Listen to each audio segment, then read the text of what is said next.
Here in example 5a, we're given a transfer function g with an input of u of t, output of y of t, and we also know that the input is a harmonic function of frequency of 10 radians per second. What we want to find is the steady state response for y. Well, as the hint is there at the bottom, there's really only two things we need to find. We need to find the magnitude of g evaluated at 10j, and the phase angle of g evaluated at 10j. With those two parts, we've got the steady state response. So let's do that. So for A, we've got g evaluated at 10j. Substitute in 10j everywhere we see an s, so it's a 2 divided by 10j squared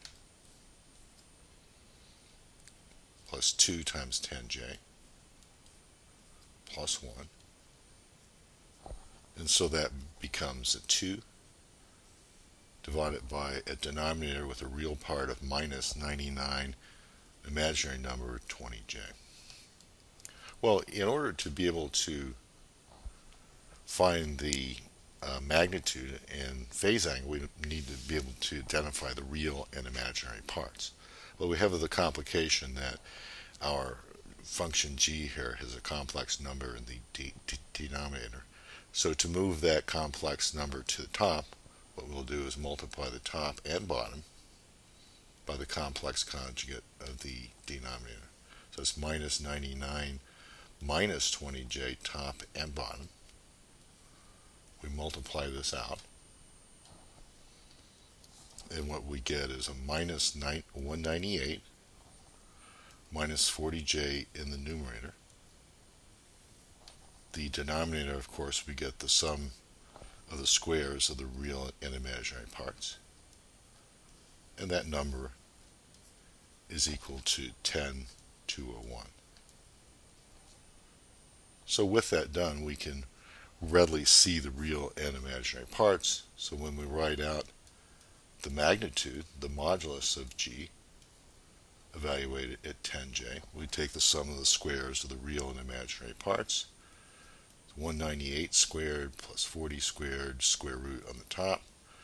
Both terms share the common denominator of 10201. So that amplitude becomes 0.020. The phase angle for g evaluated at j omega. We take the inverse tan of the imaginary part, which here is a minus 40, and the real part is minus 198. Here's where we need to be very careful on signs, because if I make a sketch of this in the complex plane, plotting real and imaginary parts, you see that this complex number that we're trying to find the phase angle for has a negative real part and a negative imaginary part. It's going to be looking something like this. So that's that when we have a minus 198 for real and a minus 40 for the imaginary part. So the angle we want to find for g, as we see here in the figure, is a third quadrant angle. So be careful. Be sure that the angle that you come up with is in the right place. This ends up being 3.341 radians.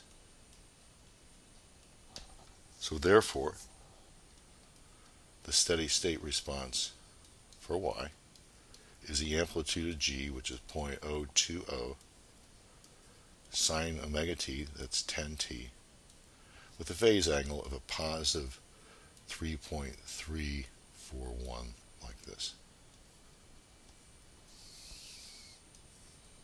This is the steady state response.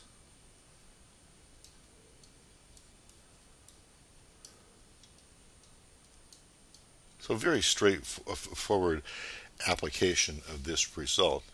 I think the key steps were right up here at the top of converting G over in a way that we could see real and imaginary parts. And then the second key step was making sure that the phase angle that we got was in the correct quadrant. In other words, when you divide through your real and imaginary parts here, don't cancel out signs. Leave the signs as they are. That helps tell you where that angle is in the complex plane.